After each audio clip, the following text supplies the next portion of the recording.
দেশে ফিরছেন ডক্টর মোহাম্মদ ইউনূস।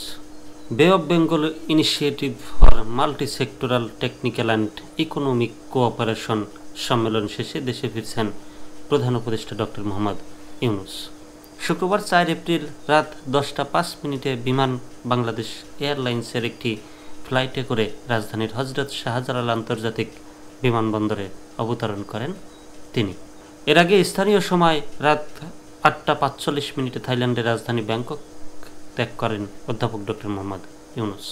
প্রধান উপদেষ্টা গতকাল বৃহস্পতিবার 3 এপ্রিল ব্যাংককে পৌঁছান এবং প্রতিবেশী দেশে সরকার প্রধানের সঙ্গে দ্বিপাক্ষিক বৈঠক সহ একাধিক অনুষ্ঠানে যোগ দেন।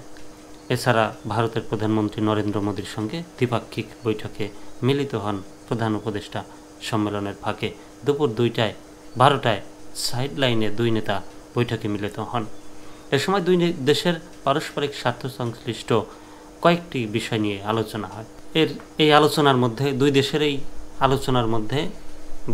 এই নেতার আলোচনার মধ্যে উঠে আসে শেখ হাসিনাকে দেশে ফিরিয়ে আনার বিষয়টা, এবং তিনি যে সেখানে বসে সোশ্যাল মিডিয়ায় যে বক্তব্যগুলো দেন, সেই বক্তব্যগুলো বাংলাদেশের জন্য খুব ভালো কিছু বয়ে আনে না এবং অস্থিতিশীল পরিবেশ তৈরি হয়।